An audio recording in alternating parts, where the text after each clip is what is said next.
Hi, I'm Tom. I'm Matty. And I'm Lewis. This is the Wigan Way, Wigan's favourite rugby league podcast.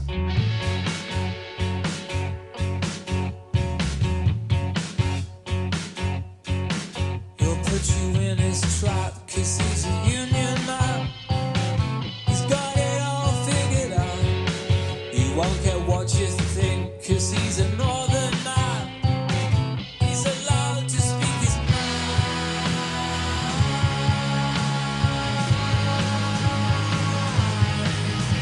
His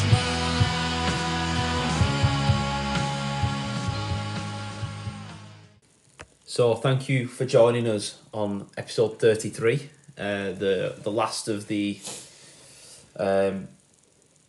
2023 season match reviews, really. And Domestic season. I mean, it's what it's been all about. yeah, It's why we went to Huddersfield, Castleford, Wakefield, or don't remind you. Why we went to Warrington, St Helens, and Lee. Why we went to everywhere we've been to this year, and why we did 2 hours every Wednesday night, pretty much. it'd have been a lot quicker if we could edit. We knew what we were doing. It's We just make it up. It's coming down to this, and it's come down to this. And this is why we said it last week on the special with our mates on the. This is why you get into sport for days like weeks like this. You know, So, you follow- something really stuck from me from that episode, and it was about not feeling nervous about it, because that's why you go to all of them. Yeah, So you might as well embrace it. exactly. Embrace it. It's why you started playing rugby as a kid for them lads. Yeah. It's why we started playing rugby as kids, and that's why we didn't make it. But we live it on as fans. Obviously, Lewis played a lot higher level than we did, but we live it on as fans, and we get into sport for highs and lows. So ride it while it's there. But Yeah, Well, shows your care. It's like passion in you. It's like fire in your belly. well, I've got to ask. I'm going to ask two questions. My first question, I'm going to ask you both. How was you from Wednesday to Saturday at 5 to 6? How are you feeling, Matty? I was fine for a long, long time. So Wednesday was fantastic, and I loved recording on Wednesday.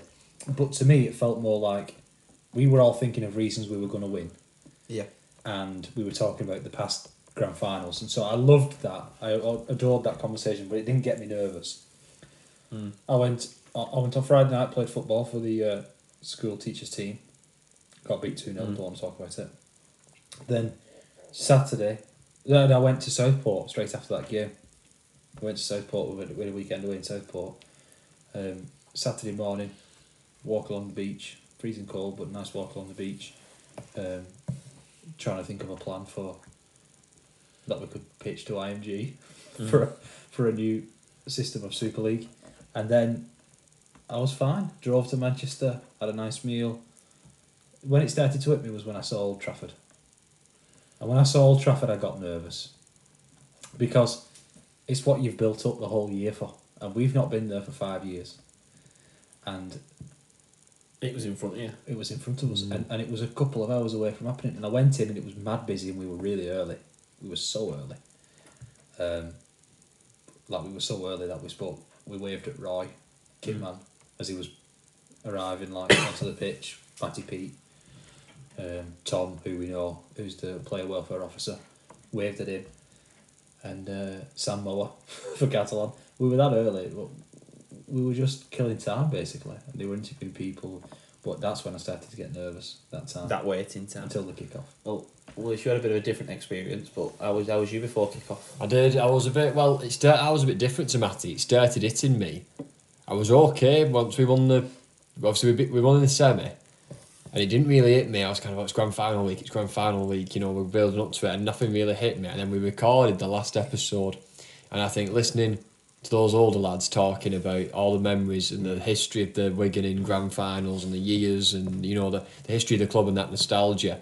I kind of left that recording session when we did the session with a bit of butterflies in my belly going, actually, yeah, it's It matters. real, yeah, no, yeah. Like, It matters, obviously, yeah. yeah, I knew it matters all. But do you know what I mean? It didn't hit me until that's when it kind of hit me when I went back. Actually, this is what it's all about. It's about Like, Johnny said, didn't he? They did whatever many, I can't remember what it was now, but he said we did so many hours. 3,812 miles. Miles, sorry, yeah, sorry, not hours. Miles, he did travelling for go watch Wigan. I do want to do that next year. Record how many hours I do travelling. 1,100 was going to Catalan, so that's 2,200 Catalan and back. So that's most of them. But like, again, just listening to those and the years that they've been doing it. You had Jimmy there talking from watching from the 1960s, 70s, and it's like you think, oh my word, and so that was kind of what built it up for me. So yeah, it was a bit of a nervous time. I've got to say, I normally I'm as regular as it comes with nerves. I start off fine, get worse. Day of the game, I feel fine. Wednesday, I was really nervous after we'd filmed, and similar to you, Lewis, that it got to me talking about it. And then Thursday, Friday, I thought I'm going to be awful. Wednesday night, I was like, I'm going to feel awful. Thursday, Friday, and I was fine until Saturday morning when I woke up at 6 o'clock, almost shaking, like buzzing with excitement. But I'd come up with, I thought about every possible outcome. I was a barrel of nerves, and bouncing around the house waiting to get picked up at 10 o'clock to go out. Yeah. I think I stood at the door for like an hour. I don't know why we are so nervous. I think I wanted this for Ian Lenigan. Yeah. I really wanted it for Ian Lenigan. I wanted it for the players. Guys like Kai Pearce-Paul. I've got guys like Sam Powell, Liam Farrell, Marshall. I wanted it for Bevan French after 2020, as you said. On Wednesday, Lewis quite correctly, he wanted that redemption story. I wanted it for somebody like Jay Field, who's been outstanding for 2 years. Literally, I only noticed this during the game. Someone said it to me. I forgot it was Liam Marshall's first grand final. Yep. In 18, he wasn't selected behind Manfredi and Burgess. And 2020. In 2020, he did his cruciate, wasn't it? His cruciate ligament. So Baby moved on to the wing, and Burgess was obviously still there on the left wing. And that things like that got to me, and I hadn't thought about that. And then seeing the fact that Morgan Smithies had played in that 2020 grand final at 18, it really did start to get to me. So let me ask you the second question. From 9 o'clock Saturday to today, how's this week been? Oh, you're over the moon, aren't you? You're on cloud nine. You've built up the whole year for this. You know, or at least I feel like we know this set of lads. Yeah. And we know this coaching staff more than I've ever known any rugby league team, or more than I've ever known any Wigan team. Feel more connected to them than I've ever felt. Like even past when Wayne was coach or Brian Noble was coach, I feel more connected to this team. Partly through doing this podcast, partly through going to more away games. Now I've got my own money, my own car, but partly because of what Matty Peat and his players have done, and Chris Rablinski and Lanigan share a lot of credit for that. So I just felt like they've done it, they're celebrating it, and for me to have played practically no part in this year, but it feels like I have. You invest a lot of emotion and time and, like I said, money and stuff, doesn't it? So it does mean a lot to the fans.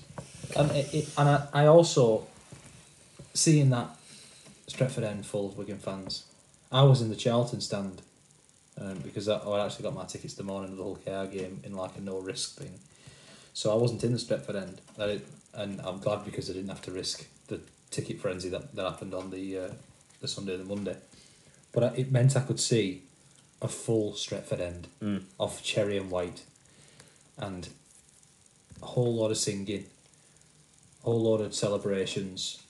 I could see them giving Lenigan the send-off he deserved. It was just fantastic, absolutely fantastic. Well, you posted a picture of one from my view, one from your view, and I'll be honest, I've been caught on Sky, and I think I just finished crying. Oh yeah. After it, yeah. I was on Sky as well, but it was when Bevan French was getting interviewed. I was in the background, but I was just staring at Bevan French. I wasn't doing anything interesting. If he's in front of me, I'm going to stare at him. That doesn't mess I tell you what, he is never coming on this podcast if he speaks to you. I've spoken to him. I have spoken to him, and I can't. Well, he clearly doesn't listen to this. I've spoken to him before we started this. But I genuinely think I cried. I remember looking at a couple of people around me, and that emotion going, and I don't know why, but it felt like it meant so much more compared to previous. Personally, for me, whether that's because I'm now a bit older and I've whatever, I've Been through since, been in it 4 times. yeah. But I'm sat there and I look distraught, and we've won, and I'm sat there like looking so miserable. But the energy was just out of me. Yeah. I'd lived and breathed every moment of that game. That was us at that final last year Yeah. at Tottenham, and there's that that famous picture of us three that I'm sure I'll probably post it on the account that after the game. Was that after I burst my lip? Well, you burst your lip. You were giving it the big, and you were giving it the Trent Barrett celebration, and me and Lewis were just exhaling with just pure relief. Yeah. But I didn't get that feeling of relief. I got that. Oh, I was. We've relieved. done it. We've done it. I was relieved. I was very relieved because This felt to me so much like we had to win this one. And I don't know why. I've never experienced that feeling. It felt like it meant so much more, this game. I think it was the Mr. Lennigan factor. I think it must be. I think it was just a big thing for me. It felt like we deserved it. Yeah. Like, Yeah. after what we did Right. that season, winning the League Leaders Shield, French getting the Man of Steel, Pete getting us to, the Challenge Cup win last season, and, he felt like he deserved to kind of go on and win the next thing now type thing. So I felt like, it just felt like if Catalan... I'm not saying Catalan didn't have a good season, because they did. Obviously, they finished joint top, essentially, they started on points difference, but I don't know if I feel like if it... Last week when I was saying about the old lads who came on, they kept on saying about finals, that one just got away from us. And I feel like if we would have lost this one, it would have been one that got away, and everyone would have looked back and gone, we should have won that last season. We had such a strong season, such a strong squad. We had everything to win. I certainly thought that at half time. And I don't know when we're going to get on to talking about the game, but at half time, 2 apiece, I thought it was a fair 2 apiece. I thought it was a fair result. Yeah. Half time, 2 apiece level. They'd had a lot more good ball. Yeah, they did. They'd had a lot more territory than we had. But we'd had the 2 biggest chances. The Farrell one where he gets held up just short, where he was initially looking to I offload. celebrated. Yeah. I went big. And then the other one was Field nearly scored. Was that off a scrum? I think so. Field nearly scored off Yeah, a scrum. So we'd had the 2 best chances, 2 most clear-cut chances. Oh, Pierce had made an unreal tackle. That was on Farrell, wasn't it? Yeah. But they'd had the most territory. And I thought at half-time, whoever loses this, it'll be one that got away. Because both teams had had those chances. We'd had that 10 minutes where Kieran was in the bin, where we hadn't done anything really, only get them 2 points. So I was thinking to myself, this is going to be one that got away if we don't beat these men. But that second half... What I want to say about that first half is, even though we went in 2-2, and I felt like they had more territory than us, I didn't feel like we'd been bullied. No, I haven't. No, I didn't not feel at all. like... It was an even half. I wasn't walking in going, oh, the pack's been on top here, or Sam's ripped us to parts, or Mitch Pearce has done this. No, I don't think they'd been on I was top. going, they just had a bit more territory. Yeah, that was all it was. They were in the field position. Yeah, they'd won the field position battle with slightly winning the arm wrestle. But not massively. But We'd had the 2 or biggest 3%. chances. Yeah, And 2 we'd or had Havard come on and come back off. And that was a little bit deflating. Yeah, it was unfortunate for Havard, that wasn't it? And that, I want to mention him, Cade Ellis's first half spell. Yeah. I think he played 36 minutes. Unbelievable. Yeah. And there was a 2 weeks in a moment row. where, just before he came off, we had a defensive set, and they were going to bring Mago on, and they didn't. And Cade Ellis did another set defensively, and I thought, this guy must be blowing. He's done 30 odd minutes. Lungs must be falling out. Yeah. And he did another set, and you just go, that's what you do for your team. The one thing that stood out to me, and it was actually after the whistle, and if you've not seen it, go back and watch it. Every single Wigan player runs together, and they actually jog off the pitch I did notice that. as a team, and the I didn't- Catalans guys looked like they were blowing. I actually said to the people around me, I said body language wise. We're winning. Before the game, body language wise, it was both teams looked really up for it. Both teams looked focused. But I thought half time, body language, we looked happier to be going in 2 apiece. Yeah. We looked like we were ready to play the second half straight away. Like Yeah. if the ref had just said, right, no half time, boys. No, turn half-time, around," we're going back We out. looked like we were ready to play. One thing, and I do this at most games, and you know this, Lewis, that I'm always looking at how quick your players get back. And getting into the 25, 30, 35 minute mark, the Catalans pack wasn't getting back the same. That's often the criticism thrown at Catalans. Yeah, Always has it been. was getting to tackle 3 before they were all getting onside, tackle 4 before. Before they'll be out play at ball. Yeah, and I went every tackle 2, bar maybe 1 or 2 players, everyone was back, ready to go. You know, the interesting thing with Catalans this game was in the first half, they got a lot of joy out of Tyrone May. Yep. Yeah, they did. He had a first half. I thought he had a fantastic first half, Tyrone May, and they were just a bit off with the last play options. And they just made it a bit easy for us with the last play kicks, which I said last week would be really tricky at Old Trafford with those shorting goals. But Tyrone May was really good. And Matty Peter basically said after the game, he said at half time, like, we were worried about Tyrone May. He's been doing fantastic for them. Second half, I barely noticed him. No. So whether we clamped down on Tyrone May and said, right, somebody else will have to beat us, I don't know.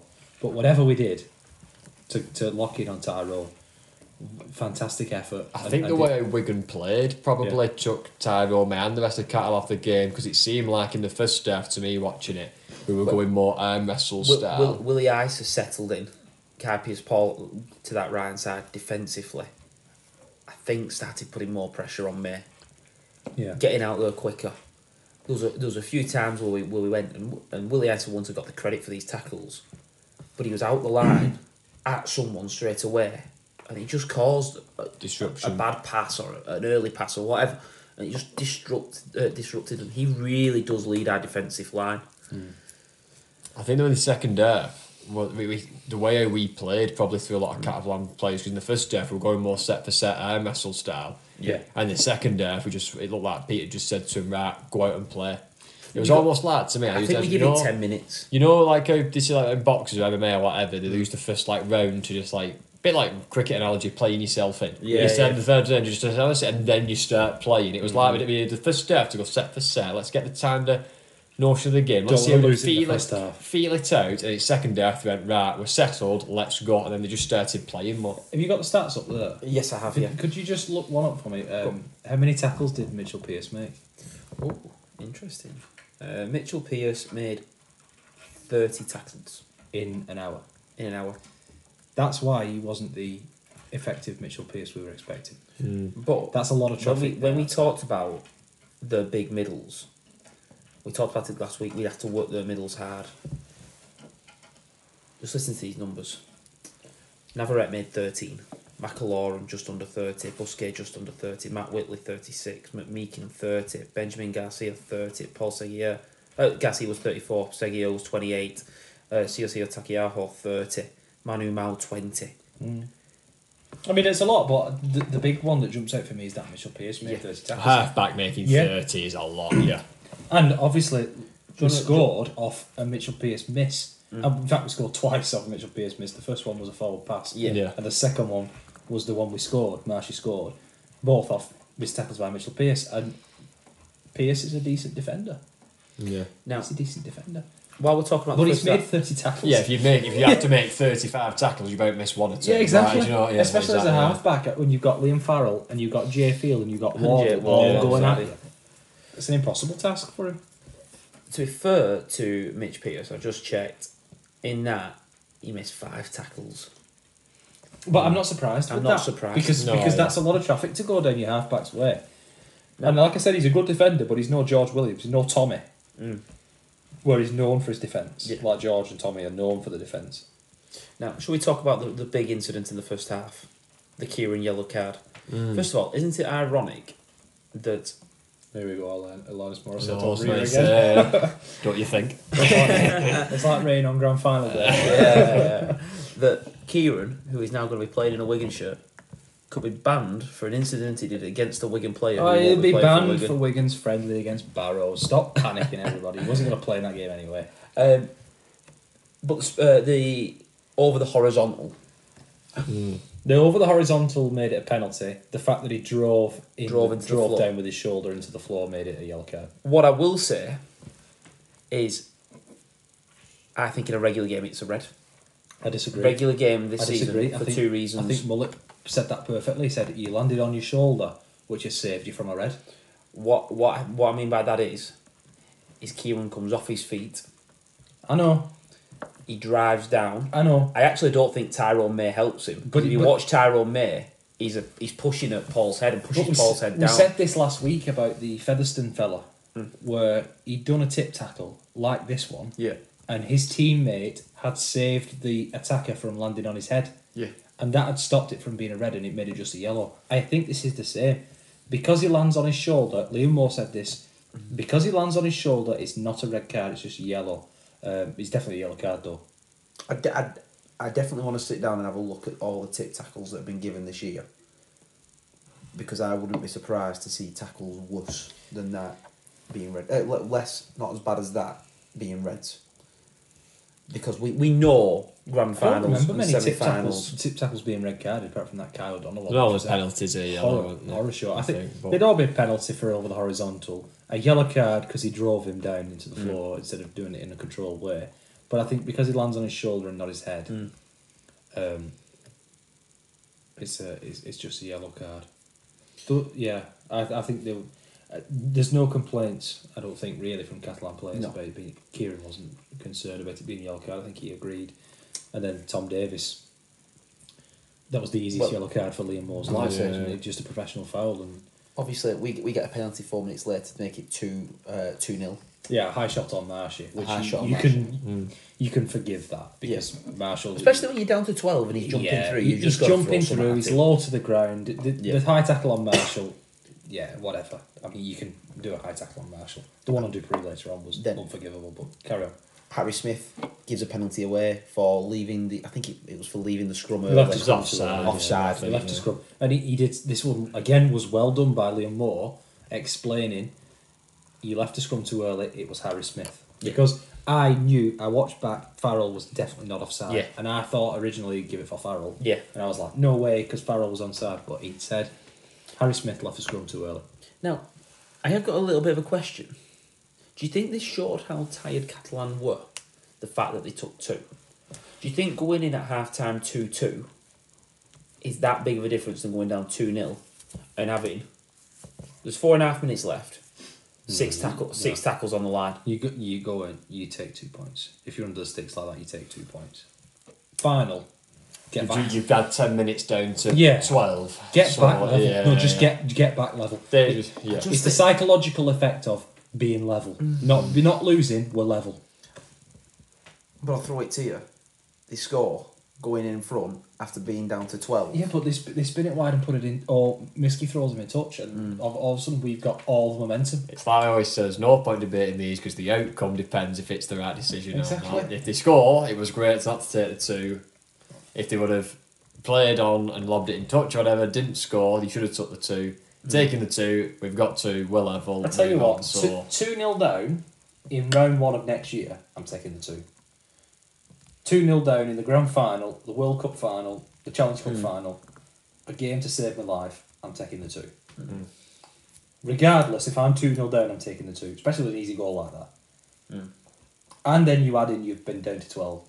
You got to take the 2. You've got to get back level. I'm okay with that. It was just something I thought about maybe having a go there. But and I would have taken the 2 as well. Yeah, I would get in front of it. Yeah. I would have took the 2. 2-0. I mean, everyone does it, but it went out of fashion for a bit, didn't it? No, like Tony Smith never took 2 for a while. Yeah.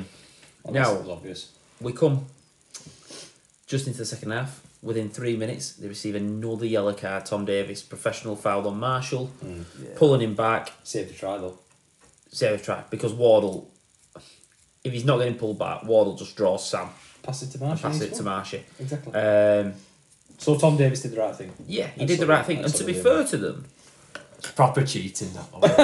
I know what you mean. It's gamesmanship, it's whatever you're doing, but sometimes I feel like I know you can't give a credit out of the situation, but it is a bit like that. It's just blatant cheating. I've just denied a try, and it's just like, I'll take the 10 minutes. I'll see you in 10 boys, and he walks off. I'd want Marshy to do it. Get your 12 mates to back you up in defence. Save the try. And hope for the best. I get it. It's all about winning. I get it. But I know I get it. But there's just a fairy that he did it. I just went, you swag. Like you know what you've done. I've said swag because I can't swear on podcast. But yeah, it'll be Sean Wayne's fault. That he's the next Wigan. Yeah. You do know though that Marshall nearly got himself in trouble Harry Smith. I was going to comment. Harry Smith was unbelievable in Harry that Smith moment. saved a double yellow card. He ran straight. Did Marshall get into the left space? And he was giving him 10. He said 10, give him 10. And the ref was about to give it. And Harry Smith went, get over there, pushed him out the way. He actually grabs his shirt and pulls him away. If you watch it, Marsh just starts waving goodbye to Tom Davis. His old mate, Tom Davis, he just waves at him goodbye. But yeah, well done to Harry Smith in that moment to be thinking clearly. Yeah. I mean, and that... Liam Moore was always going to send him to the sin Yeah. bin. So Yeah. I was like, what's Marsh? What are you doing, I don't know Marsh? why he was doing it, Marsh, but he was just passionate because he knew he was about to score. He'd have been try. angry. Yeah. That's why he's doing it. He'd have been the angriest guy on the planet for that fighter. But he was always going to send him to the sin bin. I just think that was a foregone conclusion at that point. And McNamara even said so as well. He knew it was a yellow card. Yeah. But 6 minutes later, 6 minutes into the second spell of having 12 men, we actually run it on the last. And I was saying To run it Smith. on the last a few times down Yeah. that side. Smith takes it to the line and gets field early ball. The the winger in Ikavalu, who's now dropped back, Yeah, he's filling in because he's now As a Trying to centre. cover two Yeah. positions. He's covering two positions. You're right. and Wardle rounds two men. No, It'll be Field. Pierce. Field rounds Field Pierce, one rounds Pierce and the second rower. Gets a ball back inside to Jake Wardle, who does really well to get it back again to Farrell and keep the play alive because he's getting tackled as he catches it. Farrell can't really do much with it, sort of kicks it. But we talk about Field just popping up. He's just been tackled and slid into touch. and he's there. And as soon 2 seconds later, Farrell He's in kicks the it back on the inside. I think it more just hits him. And Field stood up already, catching the ball, running past Sam Tompkins. He gets held up in a tackle and throws a dubious. It wasn't dubious. It wasn't dubious. It was I was mouthful. right in line with this, and I didn't even celebrate because if this had been given, first of all, if the pass was backwards and we'd actually scored it legitimately, this would have been one of the all-time great grand final tries. Yeah. I've no doubt about that. Just the whole French field link up, the fact that we torched them down the left, even though they had 12, this would have gone down in history with like Billy Wiz and Rob Burrows and dare I say it, Jack Wellsby. But that's what would have happened. However, had this been given by Liam Moore, it would have been the most egregious forward pass decision given I can remember because it was an absolute mile forward. Imagine the whole Gayar fans had seen this one. Goodness me. Craven Park would have been rocking. I was right in line with it. I've got a question for you. Do you think? First of all, I think Liam Moore would have gone to the video ref for the potential obstruction. I Where think Field goes around. No, I think there was a potential Farrell. offside off where he come off Farrell's foot, but I think he played him on. So you're saying if he goes to the screen, then he can't rule it out for a forward, He can't rule it out for a forward. even though it's an absolute mile forward. Yeah. He just sort of, and I don't think Sam complains and Yeah, slips and I whatever, and I don't think it gets given either way, even if he ignores that. But a great decision, and then 2 minutes later, Great same- decisions. That was the easiest forward pass ever. 2 minutes later, the same play again, but a little bit closer to the halfway line. Smith to Field, who runs, gives early ball to Jake Wardle. Was the last tackle again? Fourth. This one. And We'd set up in the middle of the park Yeah. for this. Underrated the play before. Jake Wardle with probably one of the best left foot steps I've seen since Gildart rounded Barber at the Totally Wicked Stadium. Oh, thank you for reminding me I about that. know, I know. Whoa. Mitch Pearce, who isn't a bad defender, has done plenty of time in the NRL. Yeah, Can't turn quick enough. just grabbing at him, innit? Just grabbing. He's done too many tackles. He's knackered. He's off balance. You can't really. It can be expected. Gets the ball back into Farrell, and Ikavalu, I want to praise, does really well to stay in the play and get back and try and make a tackle on him. They did so well. I mean, I was screaming to give it to Field early. Yeah. But Catalan all night did so well with the scramble defence. We should have had 3 or 4 tries, to be honest with you. Yeah, Pierce's tackle on. But Farrell, Pierce's for example, tackle on the first half, that one where French scored and it was ruled out for a forward pass correctly, that was an amazing tackle by... Was that Ikavalu again? Yeah. Just unbelievable defence. Last ditch efforts. Scramble defence was unreal for Catalans. Saved them so many times. Yeah.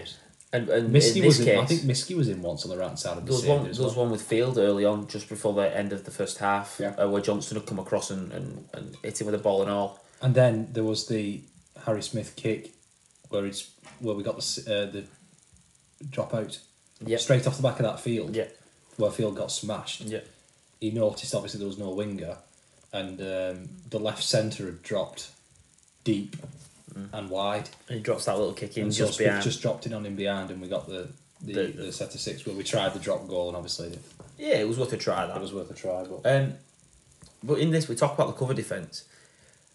Ikavalu, who's tackling Farrell, actually just knocks Johnston, who's coming off to cover. He just knocks his leg and he slips. I don't think he would have stopped Marshall there. no, Marshall was favourite once he got that ball. You could see the desperation and how much it meant.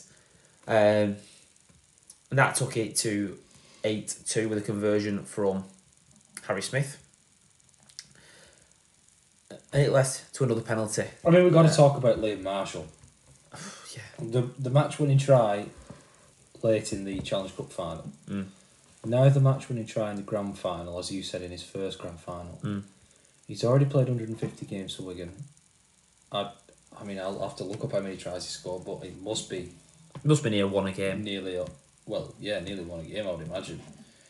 And I said last week when you mentioned Sam Tompkins, 119 tries, but that was 149 games, so he's probably on 125 by now. You said last week about Sam Tompkins about a player breaking into the team, you being around for his whole career and watching him retire, are great. I think we might see that with Liam Marshall if he carries on like he is. And I think he might stay for all of that. What a prolific try scorer. Who's gone very underrated this year. He's underrated. He's been underrated for years. Yeah. And I've seen a few Saints fans saying, like, Marshall is a good player and we miss him when he's not playing. And I think that's the biggest compliment you can pay him, when the rival fans like that notice how good he is. Well, you rang me, Tom, after, and like a couple of days after, and I said to you after like watching it back, and I said Liam Marshall's efforts, obviously he's going to get the credit for scoring the try, but coming out of exit sets as well, where our backs were doing, and I don't know, all of our backs were good, but even when Takiyaho, put that big shot on Miski and whatever, and like they were starting to try, Marshall just always seemed to land on his front, poke his nose through, land on his front, and get us a quick play, just get us rolling. Well, and I didn't see one point where he ever got put on his back and dominated in attack on. I thought just the hard work as well coming out of bad ball. Yeah. They were brilliant. Oh, 100%. And he always is, but yeah, just in this game, especially when you saw they were getting on top of like people like Miski, who's been known for his meter making and carting the egg and whatever. But Well, Cam, who was on the podcast last week, actually put a tweet out after the game and just said Field 203, Toby King 125, Jake Wardle 126, Marshall 110, Miski 111, and that's how many metres all of them made. Do you know a weird stat? Is that Bevan French and Harry Smith only made 70 between them, off 30 carries. Bevan French 30 run metres. I think he played as a decoy the whole game. It's so unselfish for him to do that, but he played as a decoy. A bit like Field did in the final last year, the cup final last year. French was a decoy all game. Especially after winning Man of Steel as well. The Man of Steel was There was a couple of times where, especially when they were down to 12, French sat on the right hand side of a middle field, play the ball, and Field just loops late. I think Morgan Smithies had gone to first receiver. It's Harry Smith on the left hand side, and they used French as a decoy just to take the extra man and give Field that room to run. Yeah. One player I want to mention, first of all, I thought Kai Pearce-Paul was immense for his first, especially his first spell. Absolutely outstanding. Now, there's a player who has obviously got a big money move to the NRL at the start of this year and was out with an injury, and probably everyone expected him to come back and not really put a massive shift in. He has put in an almighty effort this season, and he leaves owing us absolutely nothing. He leaves with everybody's best wishes because if anything, his form's gone up. Kai Pearce-Paul has been so good for us, and obviously 35 tackles with 8 tackle busts. Yeah. He's also put out a lovely statement to the Wigan fans and the club, thanking the players, thanking Sean Wayne, Matty P, Ian Lanigan, Chris Radlinski. We took a like, big swing, really on the well championship. well spoken and well put together. Shows his kind of maturity and humbleness. I think as well. that's why he'll succeed. Yeah. I think whenever he does it, he'll succeed. Playing for England, hopefully, for a long many years after this. Obviously, injury now, but playing in the NRL, I think he'll succeed. I think he's the kind of player they like. Now, before I go through these next couple of stats that I want to talk about, the reason that we talk about the back five making so many metres is so that big men in the middle can put out these sorts of numbers. Sam Powell, 32 tackles, who I thought was absolutely brilliant when he came on. It changed the game. Brad O'Neill, 32 tackles. Liam Farrell, 47. Morgan Smithies, 53. Cade Ellis, 40. Dupree, 20. Pierce Paul, 35. Yeah. They are immensely high tackle numbers. I mean, they've got worked over by Catalans, but that we did the same to them. Big games require big efforts. Yeah. And they're big efforts, aren't they? Absolutely. You're not worried about how much you've got left in the tank after that. No. The two packs cancel each other out, and it was one moment of magic from Jake Wardle, from that Jake big left Wardle foot step. that made the difference, and that's what should decide grand finals. Yeah. Not mistakes, not referee decisions. Moments of magic like that from Wardle deserve And this is to decide. this a is my final. little bit of annoyance from fans outside of Wigan and Catalans saying, "Oh, it wasn't a great final and whatever." I struggle to understand what people want from a final, because I don't want to watch a final that's 36-24 and one team's on top, but it's just end to end. It's not. Well, there's a different kind of 36-24. It could have been 30 points to 24, and they've been chancing around and they've scored an intercept in the last minute. But if it's like the Penrith Parramatta game, Yes. where Penrith were basically 36-0 up, and then they just let Parramatta score a few tries, so it looked good in the history books. Nobody wants that from a Nobody final. wants that. No. Well, this, even going into 60th minute is when we kicked the second penalty. They're only trying a penalty away. Yep. And I remember 5 minutes from the end, they had a bit of an attacking position and Sam started looping right. And I think I hit my dad like oh no. Yeah. Because I went, if he scores, they're kicking it. They're kicking it, And then they're Sam's rolling got, again. Then they've got one set. And it had all come down to one set. And it was only with 2 minutes to go that I felt Yeah. remotely safe. Yeah, we received the ball. I think Marshall took a kick with Yeah. 100 seconds left, and I thought, right, we've done it. These two teams were the best defensive teams in the comp that Exactly. season. Exactly. I know like you can say, well, Magic Weekend was a big scoreline and us at third place was a big scoreline, but it's Old Trafford in the biggest game of the season where you're not really going to get those again because of just the intensity of the game and how the two teams are going to play. It's October grand final conditions. Like, what do you expect? Like, let's be realistic about it. Exactly.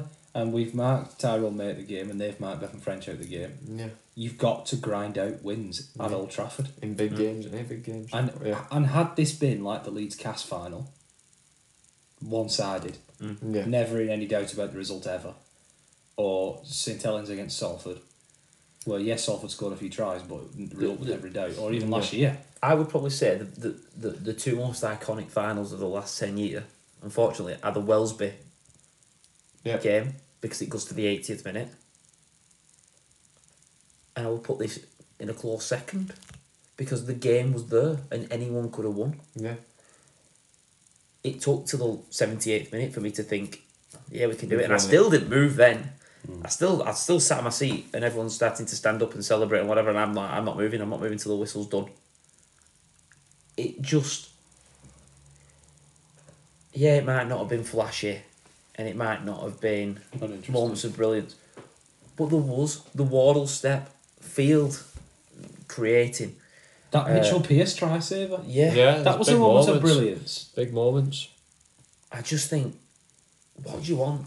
Because if you get a game where one side's on top attacking and it ends up 30 points to 12, you go, well, that was rubbish because it was one-sided. Yeah, one team didn't turn up. And you go, no matter what. These two teams deserve to make the final, and you know I was critical of it when Saints played Salford. I went, oh, well, game's already decided. And that was probably unfair from me. But you want games where it feels like anyone can win. Especially as a neutral. Of course you do. And that's the case, really. Yeah. Well, that wraps up the the grand final. You got anything else to add, lads? No, just hope everybody listening enjoyed it like as much as we did, and hope they was happy, they were celebrating, and they found it one to remember as well. When we started this on the back of a scratchy away win at Huddersfield, round 5, having already got beat off Catalan and Hull KR, we didn't think we'd be here. Or we maybe hoped, but we weren't sure we'd be here. When we went away to Wakefield and lost, or when we got beat by Leeds with 12 men, we perhaps didn't think we were going to be here. This last 2 months, and in fact this last 2 years, your dad said it last week, this last 2 years has been the best time I can remember being a Wigan fan. Yeah. It is so good to be a Wigan fan right now, just with all the different teams we've got going on, the one club thing, how much interaction there is between the team and the fans.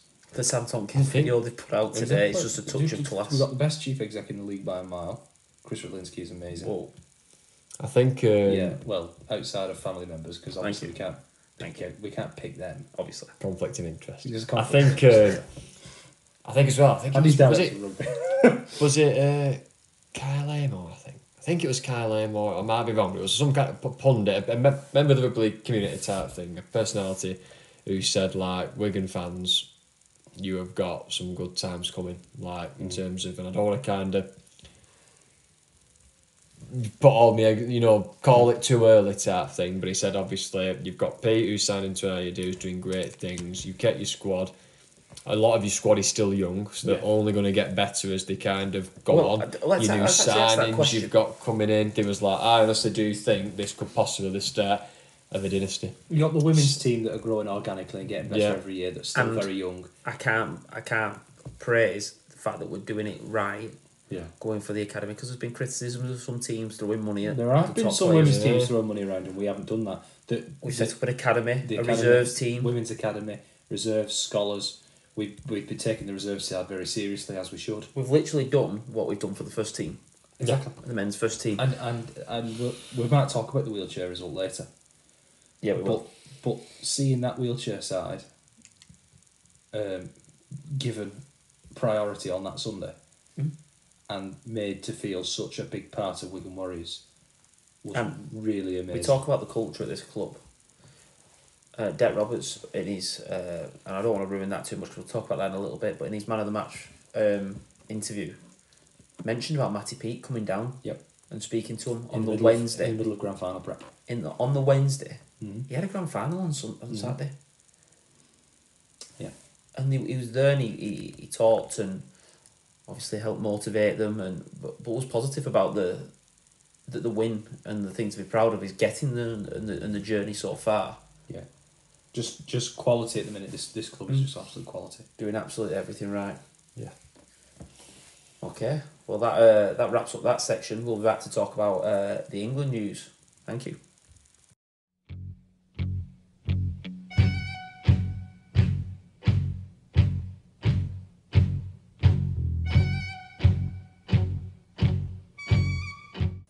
So, thank you for coming back after the break. We're now going to discuss the England squad for the upcoming series against Tonga. 3 games. It's nice to have a 3-test series, isn't it? Yeah, I was discussing this with someone the other day and they said it's a bit weird, isn't it? And I went, well, that's how it should be. That's how it used to be. Yeah. And I went, this is where you should England win game 1 and you're hoping that Tonga win game 2 a little bit so that game 3 is really fiery. Means something. Yeah. Always the old games are always the best when it's part of a test series. I just miss the old tours back in the day. The English players, I mean, the season only finished on Saturday, so it's a week for them. The Tongans, they could have been knocked out of the NRL 6 weeks ago. No. And they've not played since. There's no warm-up games, no Tonga versus Leeds or But Cumbria or Prime Minister's 13 or anything like that. Why were they not over here last week playing? Well, they were over here before the World Cup, so they could have just played a game on Saturday or Sunday against Cumbria or against anyone. You could have a Super League Invitational 13. Yeah. I didn't realise how close it was.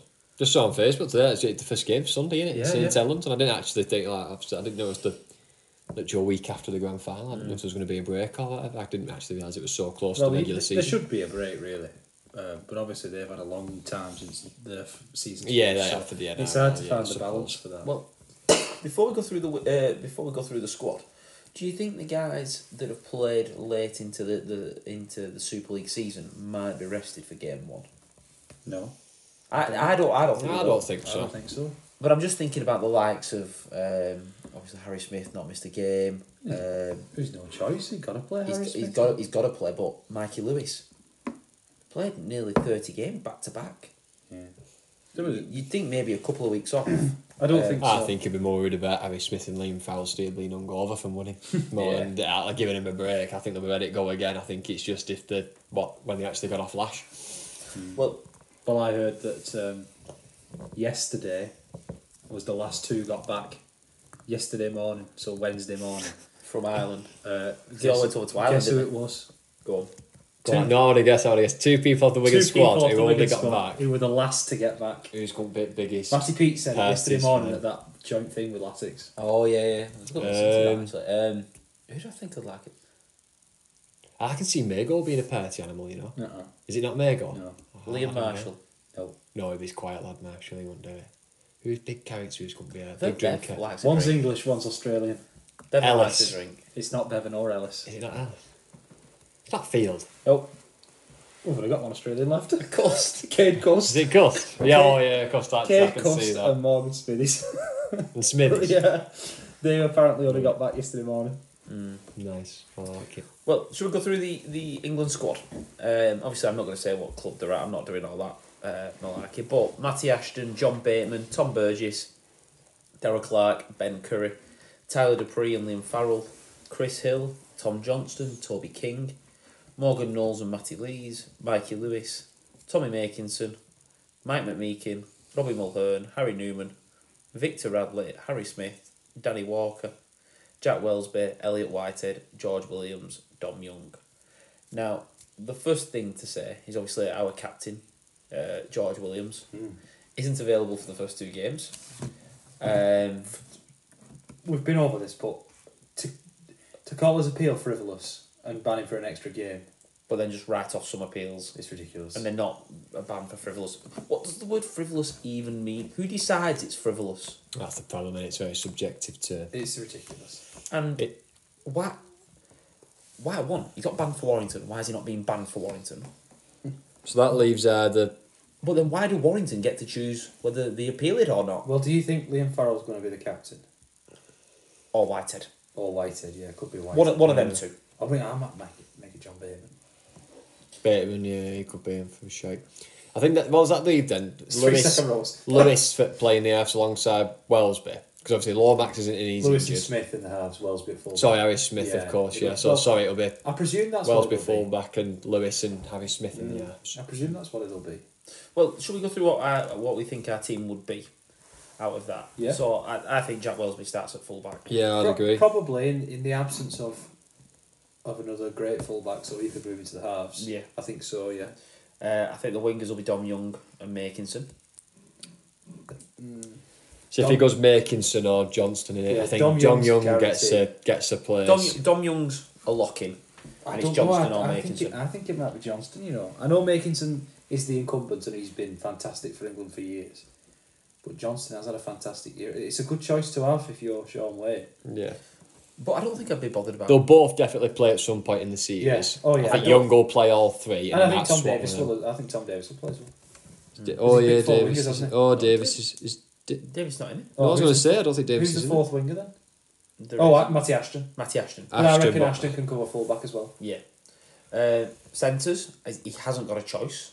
No, he's picking, Newman and King. he's picking Newman and King, even though he told Newman 2 months ago he wasn't going to pick him. I think the He's fact like that said he's desperate. Farnworth is Farnworth's injured. injured, Jake Wardle's injured. Percival, question mark, over fitness. Yeah. Yeah. Must be, because otherwise he'd be straight in this team. Wade Yeah. definitely would have picked him because he's left centre specialist. It was mad to think that we were talking about having Farnworth, Percival and Wardle. Wardle as our 3 best centres who are all left centres, and now we're picking one who wasn't even in that list and Toby King as the right centre. It's a bit of a little bit of a kick in the teeth.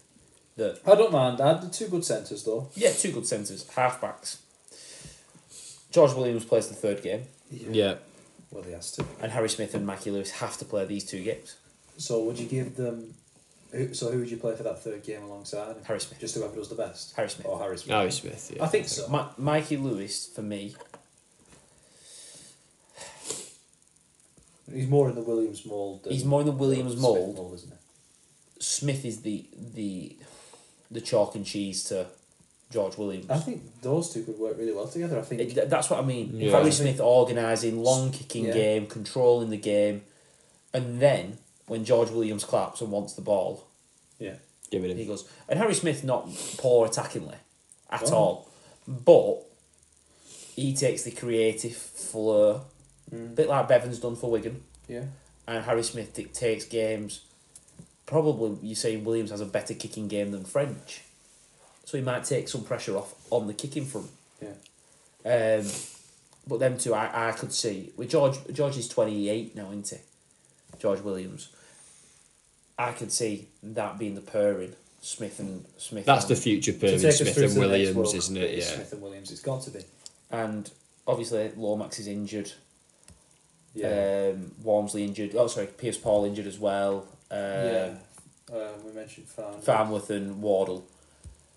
The other one is I was surprised not to see Lewis Dodd in there. With Williams having that ban, if one of them picks up a knock, I would have expected. First of all, I would have expected Dodd to be in ahead of Lewis, in my personal opinion. But I'm not too fussed around Lewis or Dodd. But Smith and Williams seem like a long-term partnership that you could really, really build a side around and control games and have that creative flow. I think that's Yeah. probably the best pairing. Yeah, I think so. I think moving into the forwards, I think he'll play. I'm going to sorry, I know I should go to prop next, but I'm not because that's the. I'll depend who's going to start. Who's going to be 2 on the bench, maybe 3. I think he'll play Radley as a 13. Yeah. Because I don't know why he would pick then Clark and Danny Walker if he was going to play Radley as a 9. So I think Radley will play 13, which leaves Bateman, Whitehead to be in the second rows and Farrell to be kind of hanging about in the. Do you think for the second rows, One of them 3 will be on bench. do you think all 3 of them get in the same 17? Yeah. Because I don't know out of Whitehead. When I look at my squad, if I'm going Clark and Danny Walker, Well, I'm not. I wouldn't. Because then, if Farrell, Bateman or Whitehead is to play on the bench, you've only left with 2 spots then. So do you think he'll play Farrell and Whitehead and use Bateman as a 13, put Radley in at 9? Yeah. I think he would use Morgan Knowles. I don't think Farrell plays. I think. Okay. Oh, really? I think Whitehead and Bateman play second row. Radley at 13. Bradley at 13. Knowles will be on the bench to spell at 13. Yeah. I agree, but then Mike- you've got room for 3 more. But then Farrell and 2 props. I think Mike McMeekin will play as a potential Prop. filling in at prop, but filling at second row. Well, Mike McMeekin will play as a prop. He's a prop forward. Mike McMeekin's a prop forward now. I think he'll play as such. I think you pick four props. And Well, 2 on your. let's 2 on talk your about the bench. props. Who Farrell and. do you think the lock-ins for prop are? Morgan Knowles. McMeekin definitely for me, Tom Burgess is a lock-in. and Tom Burgess. Burgess I will think play. Dupree is probably a lock-in. I think in terms of lock-ins, the only 2 are McMeekin and Tom Burgess. I think- Lees is in there. I think Dupree, Lees, Chris Hill. Well, I think Chris Hill's going to be the one that misses out. And I think the 5 will be... I think he'll go 5. I think he'll go Tom Burgess, Morgan Knowles, Matty Lees, McMeekin. And who else have I missed there? Dupree. Dupree. Right, so that's your 5. Who's your last bench spot then? Liam Farrell. Oh no, it'd be Bateman for me. Farrell will start. I just look at Whitehead, Faz and Bateman and I don't think any of them offer you some... Obviously, if one of them plays on the bench, that gives you an option if you get an injury in your centres and so on. Yeah. But I don't think any of them offer you something off the bench. But I don't know who would. He's not going to pick four prop forwards. That's what I mean. So who do you put on the bench? You don't put Thingy on, do you? Danny Walker. Then you've effectively I know. got 3 9s. Do you just put like a spark on the bench, Matty Ashton? Gives you an option. I wouldn't personally. I don't think Wayne would. I think if he's going to go for a bench spot like that, it might end up being, like I said before, it might be Farrell and Bateman in second row. No, sorry, Farrell and White in second rows, Bateman at Bateman off 13. bench. Bateman at 13, Radley on the bench as a possibly to come on as a sub 9 for maybe Clark in there. Then he can either use Radley as a 9 or as a forward. But I know 9's a forward, but I mean, Radley will play an hour at least. So I think Bradley starts. He's my lock-in at 13 to start. And I then expect the 9 to come off. Knowles to come on. Knowles to come on. Bradley to play to probably 50, 60 minutes and come back on for the last 10. So Knowles makes the bench. So he takes up our first spot on the bench. Yeah. Definitely. And then 2 props. 2 props. Dupree and Lee's probably for me. And start with Burgess and McMeekin. McMeekin. Yeah. Yeah. Probably for me. Yeah. Although I don't really care about start. You can start Dupree and put McMeekin on that. I don't really care about that. Like, it's 4 props for me. The reason I think Dupree is a lock-in is because he's the only one that I'm looking at going, he might make it to the next 2 World Cups. He's 23. Is he a little bit older than that, sorry? Tyler Dupree? No, I think he is. I think he'd probably have an age with Matty Lees, if I had to guess. I think them two, Dupree's 23, so he'd be 20, potentially 27. He could play for another. And Matty Lees, they're the 2. Now, I don't think Chris Hill gets in this squad if the likes of Ethan Havard and Alexi Paul and Kai Pierce-Paul are fit. Oh yeah, Alexi. Yeah. But they're not fit, and I think he's gone for a little bit of experience to support Dupree, Lees getting into international rugby. I actually think with everybody fit, we're quite a strong forward pack now, which we haven't been in the past. And it's tough to say. It's a week after the grand final, and that's why we haven't got people like Alexi and Havard. And there's always going to be injuries when you play autumn internationals, but it does feel like there's more injuries this time. Yeah. More people pulling out this time because the season's only just over. I think it's the unfortunate thing for injuries left us a bit short in the backs in this squad for me. Definitely. Obviously, with Williams being banned as well, you've relied on 2 young kids in Harry Smith and Mikey Lewis that go in as a new partnership and do a job against a very big physical Tongan side. A lot of the excitement around England would have been, rightly so, Dominic Young. Yeah. But also Herbie Farnworth. And just coming off Harry Sunderland and Dream Team, Jake Wardle. Yeah. It's a difficult one because I don't know how we can solve this issue, and it's not something we can discuss right now.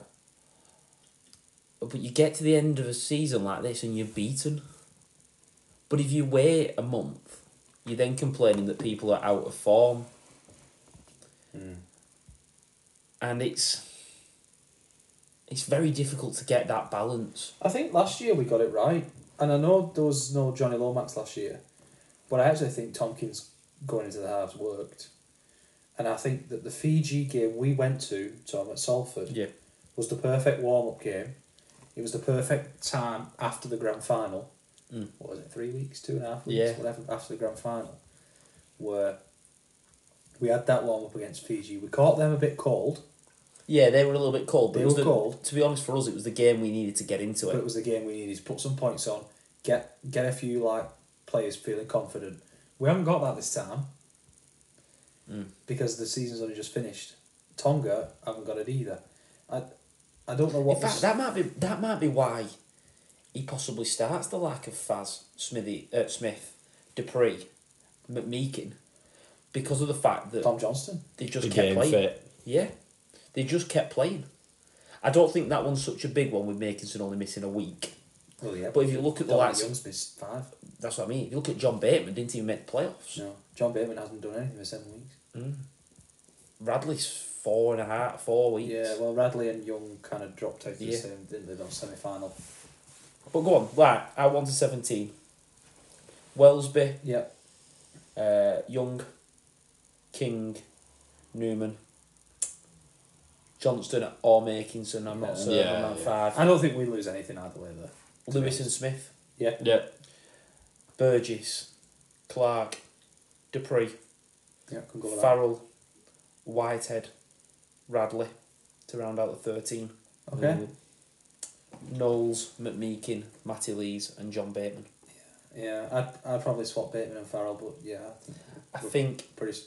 the reason I've gone Farrell to start over Bateman is I think Bateman offers you a little bit of... It's a bit more impacting off the Yeah. bench. Yeah, I It's think- kind of yeah. consistent starter Yeah. rather than an impact kind of Yeah. player. And I think Bateman could play either left or right. I'd obviously prefer him on the right. Bateman could play anywhere. Anyway, Honestly, it Bateman falls, could play anywhere. But Apart from he fullback. is someone who I look at and I go... I remember reading something the other day about Bateman and he said he's a test player. Yeah. The Aussies just love him in Origin Yeah. because big games like that, you don't want him lining up against you. No, If you're he's right. on your side, You're right. and you just think after 20 minutes, if he's coming on and starting to cause chaos and starting to rip into people and hurt, he hurts with every tackle.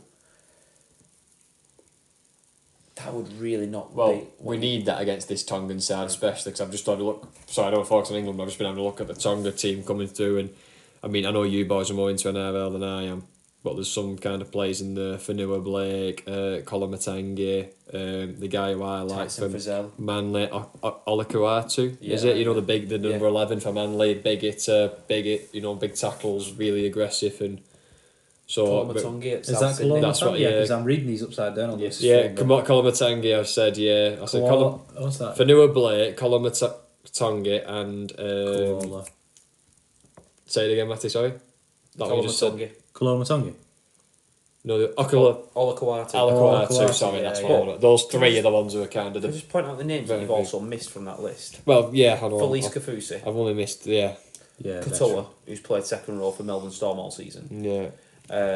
Tyson Frizzell, Yeah. who's now Yeah. representing his third nation. It's His bizarre, third but nation. He's played for Wales, Yeah. Australia, and now Tonga. Wales. Yeah. I knew played he for was Wales, Australian yeah. He international. I played didn't know he for played for Wales. He's Wales. made a statement today saying that he's very supporting the tier system. That he's one of the very few who's got to represent all the countries of his heritage. Yeah, that's it. Now he's no more left because all his heritage has now been represented. And the great thing about these current rules is that guys can represent their heritage. I saw Tony Staggs talking just yesterday about how he was super proud to play in the World Cup for Samoa and represent his dad's side, and now he's got the chance to play for the Kangaroos and represent his mum.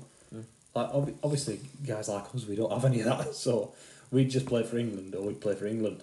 But these guys, it is their heritage, and somebody like Abbas Miski, for example, he's Australian, but both his parents are Lebanese. Yeah. So where does he feel like? Obviously, he feels like he's Lebanese. Well, there was a big argument for the World Cup with Victor Radley with that, wasn't there? And Yeah. James Graham kind of jumped to his defence, didn't he? And said, "Tell me he doesn't love playing for England after that first game against I mean, Samoa." And Victor Radley lived in England for the first part of his life. His dad's from Sheffield, That's from isn't he? Sheffield. Yeah, Sheffield. But a couple of the other players that I want to mention, ex-Australian international Daniel Tupu, yeah. He's played a long It's- time, Daniel Tupu, hasn't he? Played for a long a time. couple of young lads coming through there, Will Penasini at Parramatta. I like Will Yeah. Penasini Looks a like a lot. real player. But the Saints duo of Will Hopewati and Conrad Hurrell. Yeah, and the other Super League interest, Tuilola here. Yeah, Tuilola here. Isaiah Katoa at the Dolphins, a very good player in my opinion. This is not a weak side. No, it's a very strong. This is a side that not all Aidan Fanua-Blake has been immense. Yeah. at New This is Zealand. also a side with a bit of a point to prove. They lost to the what you would call rivals, Samoa, in the quarter-final stage. Really close game. I was at that one at Warrington. Yeah. Really close game. Fantastic. And that hurt, really. It hurt Tongan Santa. That guy who dresses up as Santa but with Tonga Yeah. flag. It hurt the giant lion that walks around the pitch. It hurt Christian Wolf and the team. And I think they'll be fighting for this. I think a They'll lot. really want it. I actually don't know, based off kind of the names you read in here, if actually the bookies will put Tonga as the favourites. I don't think Tonga will be Not favourites. in these conditions. Not in these conditions. If we were in Auckland, Tonga would be favourites. But I'll tell you what, Just think of the injuries we've got. Yeah. With no, like you say, Wardle, no after 20 minutes, KCP 's a Lomax, big no KPP, no Farnworth. There's that. Williams not playing our captain. That's I'm just the thing, wondering that's if the that's. my I don't want to start thing making will be- excuses already, but I'm just saying, it's going to be difficult. is when the first thing I want to look at is what the bench looks like. because if they're rolling on Felice Kafusi, if they're rolling on Colin Matungi, Fanua Blake started on the bench from last year in the World Cup. yeah, if they're rolling on Aidan Fanua Blake, who I think will start and probably play 30 minutes before, have 20 minutes either side of half time and 30 minutes at the end, the way that he's played for New Zealand. The Warriors, sorry. But if they're rolling on these fresh legs, I think he's hard hitting. Yeah, and they're going against a couple of small halfbacks. And they're running at Mikey Lewis, they're Yeah. running at Harry Smith. Yeah. They're probably running at We'll two have to see. centres that haven't played at that level in Toby King and Newman. Yeah. I think Well, King played in the World Cup, King played in the World Cup. albeit for Ireland. I think it's going to be a fantastic series. It's just a shame, and I understand why this is, but it's just a shame that it's not like a test tour of old, Yeah. where they play Wigan and they play Leeds. And I mean, Australia toured England in '94, I think it was, and I had a look at that tour because he's remembered for Jonathan Davis scoring an unreal try. And I'm pretty sure Australia brought 20 blokes, or maybe 24 blokes, and they played like 18 games in 3 weeks across England and France, and they played Catalan, what was Catalan then, not Catalan Dragons, but they were Catalan, and they played a couple more French invitational 13s, and they played France in a test match, and then they played Wigan, Sheffield, Bradford, Leeds, That's Cumbria. how it should be. But I know why it isn't, because they were asking those 24 blokes who were basically like two strings. That's what it was back then. They would probably brought a couple of Spurs, but they had like 2 13s they could turn out. But they were basically asking them to play twice a week and then play test matches in the middle of it. But So would you take a shorter season to have an Australia tour? Depends on the revenue. It used to be packed, didn't it? Central Park would be full. Headingley would be full to watch.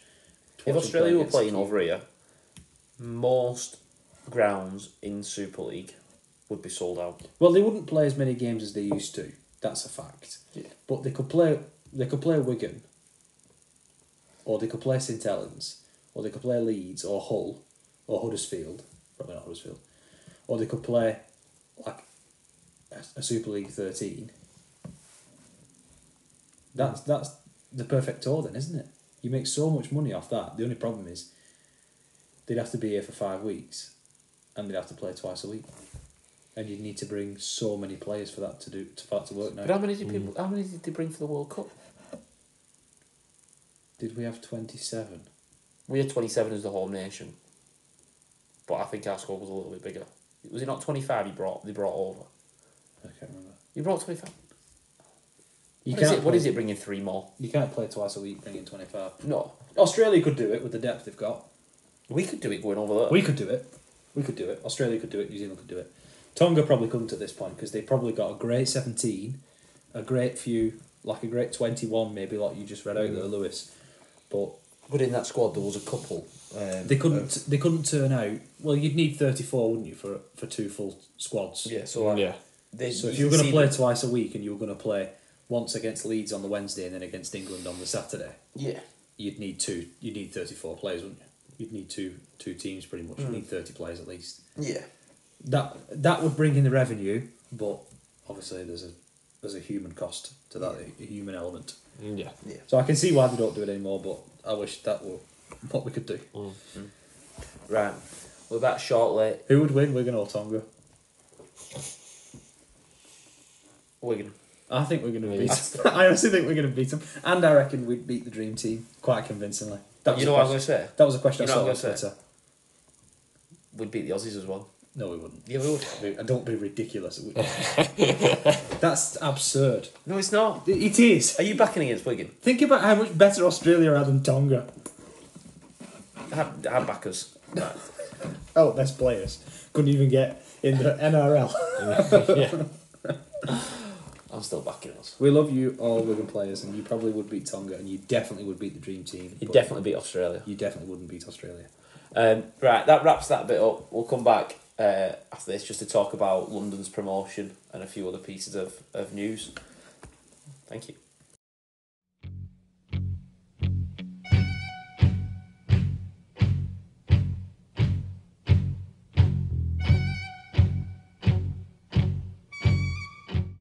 Thank you for coming back after that break. just a few things to talk about before we wrap up this episode and we sign off for the end of the normal season.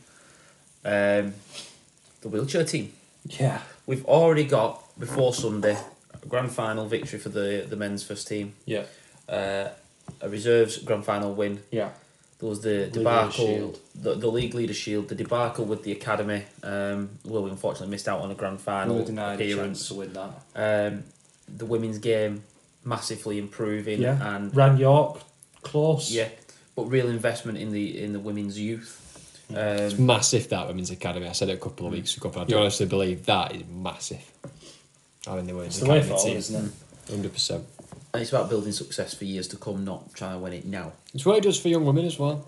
Like teenage girls who like now can actually think of dream of being signed for Wigan and going through and playing for Wigan's first team like that does for young women into the sport. Definitely. I think it's brilliant. I think Now, Well, I've got a bit of contact in the women's first team who was probably thinking about moving on to another club just because there was no pay or anything like that involved, and was probably going to have to sign for St Helens because the York and Leeds are the only other two that would be any chance.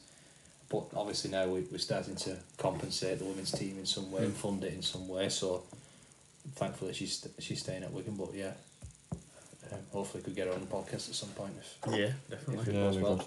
Well, there was 2 more grand finals to be played out. Yeah. Both in the wheelchair team. The reserve team played first on Sunday. Unfortunately, lose narrowly. Heartbreaking loss this one against Crusaders. They were in front at half time, weren't they? They were in front up until the last few minutes, and it was a late comeback from Crusaders, which I didn't know. Like, not Crusaders, I've got a wheelchair team, so fair play to them. Yeah, A definitely. League One club that have got a wheelchair side that can compete in this championship and win the championship. So yeah, good for them. Good for Crusaders. But then, the first team for the wheelchair team played 5:30 kickoff live on Sky Sports Arena. First of all, I go a couple of weeks without watching a game or watching highlights or whatever, and then you watch other games and you're still going oof at the contact and the impact. Wheelchair rugby league is frightening. Yeah, To say, and I mean, it's only like getting tackled in real rugby league, but it just feels like with the wheelchairs and the way the legs are kind of wrapped up in the wheelchairs, it could be like disaster. the crash that happens. Yeah, Of the metal on the metal. players just get straight back up. It's fine. but mad though, seeing them flip out of the chair, and the ease that they flip themselves back up as if like it was nothing, and I'm like, it's mental and it amazes me. It was the tagline for the wheelchair World Cup that they kept just saying it is rugby league in wheelchairs. Yeah, that's the only thing we can explain it to you. It's rugby league in wheelchairs. Like that's it. It's full contact. There's nothing. Well, we were quite heavily the underdogs in this game. A very star-studded Leeds side. Leeds' wheelchair side have been fantastic. I remember them losing to Catalan when they were heavy favourites. I remember them losing to Halifax when they were heavy favourites last year. So I knew we were a chance because obviously Leeds have been there before and not won it. And lost last year to Halifax, yeah, I forgot about that. But the performance they put in the Wigan Warriors wheelchairs, the performance was absolutely unbelievable, and a credit to the Wigan club. I mean, Det Roberts, our guy.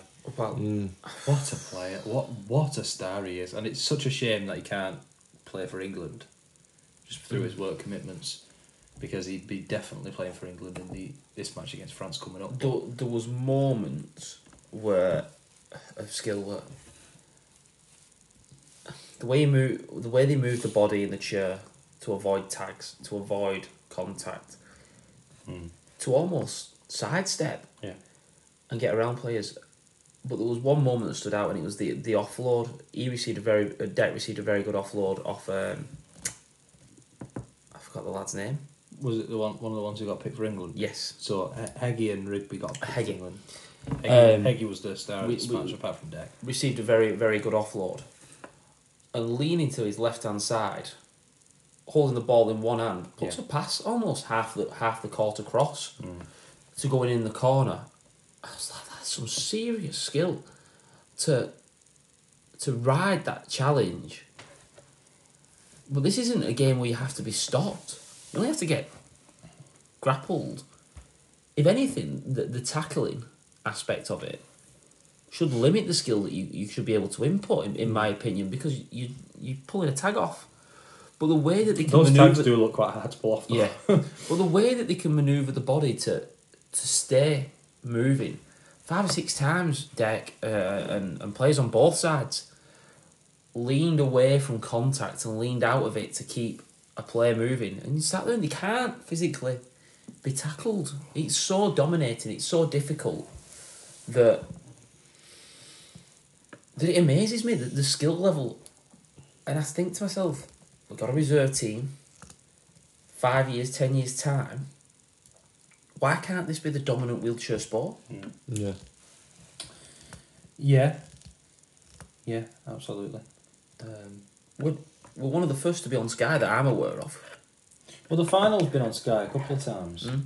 and I think the Challenge Cup final might have been on BBC, maybe. Yeah. Certainly, it got a lot of good praise last year when the World Cup final was on BBC. Mm. But I think Leeds obviously played their part in a great game. Yeah. And credit to them for coming back in that second half because they looked dead and buried. But Nathan Collins, he's the guy with the really short hair for them. Yeah. Who kicks the goals. He's a real superstar. And he turned it on in that second half after we kept him quite quiet in the first half. Was it 5 tries he ended up with? I think he got 4. Tries. There was also a woman playing for them. I can't remember her name. She had a double barrel name. She got a hat trick. She was great as well. But yeah, Nathan Collins was the star of the show in the second half. So But England Deck captain played for the Leeds. England captain plays for Tom Leeds. Halliwell. Yeah, Halliwell.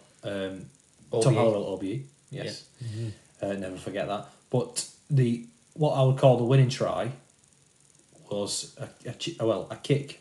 I call it a kick, a chip and chase. Let's call it from Deck. That Heggie scored. Yep. And that try, he knew was going into the barrier. If he scored, he was going to go into the barrier full speed, and he put his body on the line and scored it anyway. And then we extended our lead after Deck kicked the goal, we extended our lead with a try out wide. So I think we deserved the win. Definitely deserved the win. Some great play. It was brilliant to watch. It was just... Well, I remember speaking to Deck and he said with everything being a third of the time, a third of the size, you obviously get scores that are 3 times as big. So getting scores in wheelchair rugby that are 70, 60 like isn't a surprise. No, it's But this was a relatively low scoring game for wheelchair rugby. I think it was about right. 50 to 40. Yeah, I think it's about right. I think it's what I would expect from a wheelchair rugby game. And the semi-final before that was 40 odd, 30 odd, I think. So it's about what I would expect for a wheelchair game. I just think it showed... What I'm trying to get at there is defensively they defended really, really well. Yeah. And I'm still learning the game and the rules, and I didn't know about the double tags having to be simultaneous. Yeah, otherwise it's slowing the game down into penalties. Yeah, I never thought of that. Well, I learned that last year when I watched Leeds against Halifax. So, but then I watched Leeds against Halifax. I watched the World Cup, almost all of it, what I could watch. But then I didn't watch any wheelchair rugby really until this week because it's not been on so much. And maybe next year we just go to watch it in person. Maybe Because it's brilliant. because it is brilliant. It's so entertaining and easy to watch that The game goes so fast because Yeah. it's exciting and because it's all action. I absolutely. can see why it's really popular. But yeah, well done to Wigan's wheelchair team. They'll be the ones to beat next year. The target's on the back now. Yeah. For the Kings. And hopefully more investment and we keep doing what we're doing Yeah. with the reserve side Yeah, hopefully. to build up the strength of that. And you got to watch that England and France game because the final that those two teams served up last year was. Have they said what it's going to be on? How you can view it? I don't know. It'll definitely be on TV though. I hope so. It's definitely on TV, and I think there's a few tickets still left. But I think it's in Leeds. They served up an amazing game last year in that final. It went both ways, so close, so much skill involved, and to see those two teams going at it again, these are the best two teams in wheelchair rugby league by far. Yeah. At national sides, so to see them going against each other again will be a real treat for us all. Right, so there was a few other games on the international front. Yeah, the Pacific Championships started, which is there's men's and women's, and there's like two groups, League A and League B, which is like a 2-tier system. Yeah. So Australia, New Zealand, Samoa in the first one, And then in Tier 2, you've got PNG, you've got Fiji, and you've got Cook Islands. So the games that were on this week, Australia sort of handled Samoa quite easily, quite convincingly, 38-12. Penhas, Tino scoring the first 2 tries, the Hammer. It's a very strong side, though. Pretty sure they can. What country can the Hammer play for? Because Penhas and Tino can both play for Samoa. Not sure about the Hammer, but he scored twice. And there was a fullback for Samoa. What's his name? Farlongo or something like that. If you have a look for the fullback for Samoa, he's really young. He's for the Storm. Yeah. Yes. His name Farlongo. It's along that lines. Can't find the team, but yeah, he was unbelievable. He had a try disallowed. What I think was unlucky. It would have been tried the tournament, I think. It's weird because I found myself watching the highlights of all these games, all these internationals. And if advertised, it could be such a good level. Australia put a very, very good, but it wasn't advertised and not advertised and not marketed well. Yeah. Samoa had a few out injured, and Australia had a few out injured, but like, I don't think did Luai play. Luai and Cleary both didn't play. They both had surgery, so that kind of cancel each other out a bit there. But if both these teams have got injuries, it's easier for Australia to pull in the replacements. Yeah, they've got Samoa, depth. They've got better depth, so much depth. I think that's why this one finished as it did. It's a very weird one with Samoa, isn't it? Because depending on who puts the name forward to play in eligibility, they can kind of find themselves either as a very strong Tier 1 team or kind of hovering between Tier 1 Tier 2. Right. Depending on who in terms of the other league, League B, the second tier as you would call it, PNG put away Cook Islands Very dominantly. 46-10. Not really a big surprise because Cook Islands haven't been great for a long time, but PNG really took it to them. How many tries did Nenny McDonald score? 1, 2, 3, 4 tries for Nenny McDonald. Yeah, and do you know the other team in that group is Fiji? Do you know who their coach is now? Who? Justin Holbrook. Oh, is it? Really? Didn't know that. Justin Holbrook's the new coach of Fiji. Oh, good. Samoa have got a new coach as well. Can't remember his name. Cook Islands got a new coach. So a lot of new coaches trying to make the mark in this championship. There was big news today about PNG getting the 18th NRL spot in that. Yeah, North Sydney have lost a lot of funding, and that makes the PNG, what would you call them, PNG Hunters, which is they're now the favourites to become the 18th team. I think they're probably heading towards 20. I think there'll be another Perth, New Zealand team. So another New Zealand team, maybe Perth. Adelaide, North Sydney. I think they'll go 3 expansion teams. PNG, Perth, New Zealand. Maybe I can see that with the strength of what the NRL at the moment. The same 3 teams. Oh, sorry, not the same 3 teams. Should we be worried about that? Australia, Tonga, New Zealand women are in League A, and then in League B you've got Fiji, Samoa, Cook Islands, and PNG. So basically, Tonga are added to the women's top division, Right. and Samoa have dropped down. But Samoa women did win against Fiji women, and the Australian women won a great game, really close against New Zealand. So good game. I just want to say about that. For the women. With the NRL wanting to expand, do you think this could see more of our talent going across? Maybe not. I think there is the talent pool in Australia still. There's a lot of good players that play Queensland Cup and New South Wales Cup. I just think if you had... They're expanding more into... I mean, this PNG team will attract more players to play from PNG. Yes, yeah. Fiji are getting more players playing for them that are abandoning rugby union and coming to league. New Zealand, the same. There's more rugby union players in Australia now turning to league because rugby union in Australia is kind of dwindling. And a lot of them rugby union players will know that there's the opportunity to go back if they do well. Yeah, so I do think that the player base is there. Whether or not we see more players from our game leave, I don't know. I just think obviously with the need of 3 more teams potentially having a squad of 25 to 30 players. Talents there. You've seen that this year with the Dolphins basically making a new team out of nowhere and being competitive and coming like what 4th, 5th bottom. I think, yeah, like you said, the talent pool's so big in Australia that they can probably do it themselves. Yeah. You know what I mean? I think a second team in New Zealand's going to be big. Yeah. For New Zealand, I think. Yeah. You know, having a second team in there, having like you can build up a New Zealand rivalry. Yeah. You know, that could be really big. That could be something that could again attract And more people it's to the hard game. because right now it's New Zealand's team. The Warriors are New Zealand's team, Yeah. and there was the whole the Wars movement. It'd be interesting to see whether they Zealand. try to sell it as a North and South Island. Could do. Um, Could do. the other piece of big news: promoted to Super League this year. Bit of a surprise package. Definitely a surprise package. London Broncos. London first of all beat Featherstone. Sheffield. Sheffield, sorry. Sheffield away, Featherstone away, Toulouse away. To get into Super League. Yeah. A side with some very, very good Super League or ex-NRL, ex-Super League players. This team, London Broncos, midway through the season were 11th out of 12. 11th. Oh, turn around that is. They got a new coach, Mike Eccles got a new assistant coach, Reece Lovegrove, who got sacked off Keighley, who ended up going down. And obviously Lovegrove and London have come up. But yeah, to have gone from 11th to finishing in the playoffs, finished 5th. Yeah.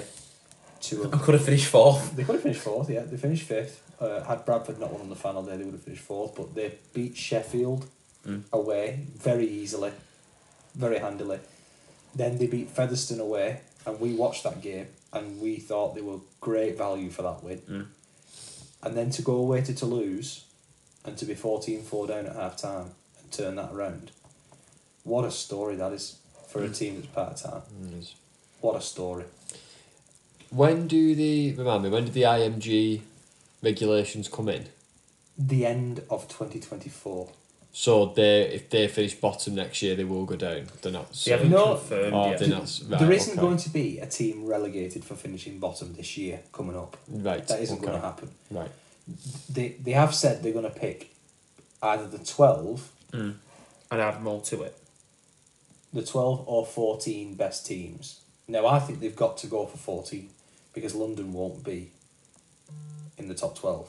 And you can't just take London out straight away. Yeah. Especially if they finish 10th or 11th. Yeah. So then Toulouse and Wakefield would join them as the 2 next best. So I think that's the only solution. Right. But the only problem is that the clubs have voted against 14 teams in the past. Right. I see it as the only elegant solution. 14 teams with Toulouse and Wakefield coming up. And then you got Bradford knocking on that door if... Well, you'd then be based off the IMG rankings. I did read an article the other day that was really interested about whether London being promoted could affect the IMG situation because of the points that they would get. Would they be in the top 14 points? It's really difficult. I do, but I think we've got to, for me, and I've seen this on social media, which I'm thinking is a positive thing as well. We've got to invest in a team down in a capital. I think if you want this sport to thrive, we can't keep it on the M62 corridor. Yeah. We're doing good things in France with Catalans, and obviously look at how they've come on. Obviously they're going to be in a bit of a transition period now, but I think a good, strong team based in the capital, based in the south, that people can get behind, try and spread the games, create that academy to get young people in the south playing the sport to increase our England We've got to give them some talent grace. pool. We have got to give them some grace. Last time they got relegated, it was on the back of 10 wins. Yeah. Now Wakefield got relegated this year with how many? 6? 5? 5 or 6. What, 4 wins? 8 points did they get? 10 points? I can't remember. I think it was Yeah. 8 points. So that shows where London can be. Now, do you know how many players played for London in that game from, like you said, the M62, the north of England? Which one? The one that the final that was The just final got promoted? just got played. I don't think it's double figures. 0. 0. Not a single player born north of the Midlands. They had 8 or 9 London players born in London or surrounding areas come through their system. They had a couple of Welshmen. They had a few Aussies. I think they had someone from Fiji. but basically nobody from the northwest of England. That's a good Nobody thing. from New Yorkshire, nobody from Lancashire, nobody from Cheshire, nobody from Cumbria. No, it would be good if Super League. If they could pick up some fringe Super League players. They're going to need some loans, ideally, or they're going to need some 1 year clever deals. 1 year, 2 year deals for players that are finishing at Super League clubs. I'm thinking about potentially guys that are dropping out of Wigan, Saints, Leeds, Warrington squads that are kind of being let go. Yeah. We could pick one of them up, And then two or three of them and up then on I'm a thinking wing. about youngsters Yeah. who are struggling for game time. I mean, look, we've got 12 props for next year, so some of them are going to have to get some game time somewhere. Yeah. I think it's a good thing though for the squad. Like I said, we need a strong southern team, and like you say, if we want, especially for our England national team as well, we want the strongest team. We need more people. Think how many great athletes you've got Well, this is that are it going missing who would make fantastic rugby league players. This is it for me. We play our national games at Wembley. Or we try to, should I say. We tried to make that our national stadium, and it's not worked. And there was talks the other day about we should convert Odsal into our national stadium and really invest in it. And I won't be against it, but it's where you get that money. It doesn't grow on trees. But if that is where we're having our national stadium in London, we don't have a team. I've banged this drum before. We don't have a about team Rugby there. League needing a national stadium, probably near Huddersfield, but we haven't got the money for it. We haven't got the money for it, but if you're using Wembley as that, then for me, you've got to have a team somewhere near it. Yeah. The Championship Young Player of the Year was a guy called Bill Leyland, or Leland, I don't know his name, but basically he was on the Man of Steel Awards raving about rugby league in Kent. Right, okay. And him and his brother come through there. Oh, that's brilliant news. There's a Southern Conference now, which London Scholars have just dropped into. Good.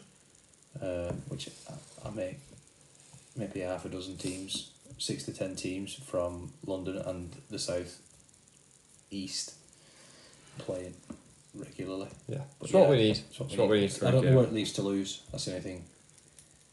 Obviously, it was a bit of a win-win. We said last week with Toulouse or London coming up. I don't know where it leaves Toulouse. Obviously, there was a backer that was potentially coming in if they got promoted, and maybe they're going to be getting a new owner. I don't know. A lot of them players will probably move on. It'll be interesting to see what Toulouse do. Whether they have another tilt. Is Harrison Hansen going to play again? Yeah. Try and get him up to Super League again. Yeah. So I don't know what Toulouse are going to do, but hopefully they come back stronger, and we end up with them in Super League in 12 months' time. Yeah. The only problem London are going to have is recruitment's done for Castleford. They've signed 9 players. Recruitment's done for Hull FC. They've signed 8, I think. Well, that's the Catalan argument all over. That when Catalan came in, they got 3 years, Yeah. and it gives you time. You can't build a squad after the £1 million game. No.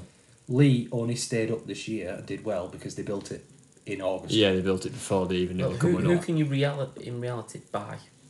Players that have been let go and haven't been picked up by Super League clubs, or players from the team that have been relegated that want to stay in Super League. Yeah. And it's okay saying do what Lee did, but that was a massive gamble because if you go signing Super League players on Super League wages and then don't get promoted again because anything can happen in the game of rugby league, stay in the Championship, That's what we spoke about then this week. look what happens there. So it's a We've got massive 5 gamble. players. Billy Eden, could he play for London? Billy Eden. Yeah. Get him signed up, Billy Eden. Perfect guy. Right. I think that wraps up our last regular. Yeah. You want to talk about Super League guys season. leaving Wigan? Yeah. Wish them well. We've got 4 confirmed. Logan Astley this morning confirmed off to Oldham. 2-year deal. Good Toby luck for- King, good luck. we spoke about going back to Warrington. Kai Pearce-Paul, Newcastle Knights, leaves us on a high. And Kevin Rothwell, a reserves forward, going to Lee Leopards. So I wish all 4 of them well. Yeah, really do. Did you see with Warrington how they claimed Clark and King for the England squad? They said they had 6 wires. 6 Wolves in the squad, and they put. Well, we claimed Toby King. Yeah, played for us all year. But you Yeah. can't claim Clark and King. Well, you can't. No, that's right. You can only have one of them. Not happy with that. Yeah. But Been another great episode, lads. Been a great year. As Great year, exactly. A great year.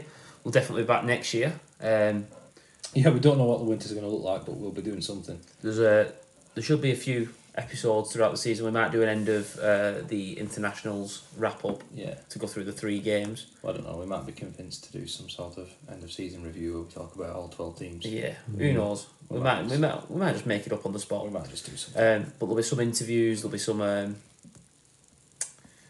big things happening over the off season. So keep on the social media. Yeah.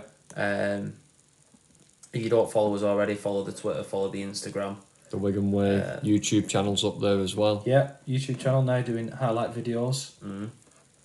Jai commented on that. Yeah. He was very impressed. We made one for Jay Field and he liked it. You're So better at he's given us stuff a like nice that, message. And before we sign off, thank you obviously to all the listeners because Yeah. obviously we've loved doing this season. We've had some really good positive comments and pieces of feedback on Twitter. RL fans. RL fans, the people who've subscribed to the podcast. Obviously, we look at the analytics and when they first started it, I know you two lads started it and you invited me a couple of episodes in and it's been really good and I've really enjoyed it. So thank you for letting me do it. And we really love doing this and getting the feedback and we're loving that people are listening to it. It's getting through their working days or And their everyone just car loving- journeys or whatever. I just want to say, and everyone just loving Wigan Rugby League. Yeah. Yeah. Obviously, not everyone might be a Wigan Warriors supporter, but No. And I think talking about the sport that we all love. I think soon we might do a bit about like who we are. And that if you do spot us next year, home or away, come and have a chat to us. Yeah. Yeah. Right. Thank you for a brilliant 2023. And signing out as the grand final winners. League leaders and grand final. Doing the winners. double. Yeah, and the Locker Cup, so domestic treble. Yeah, but Warrington won the March Cup, so it's all alright. Couldn't end without a Warrington joke. See you later on, guys.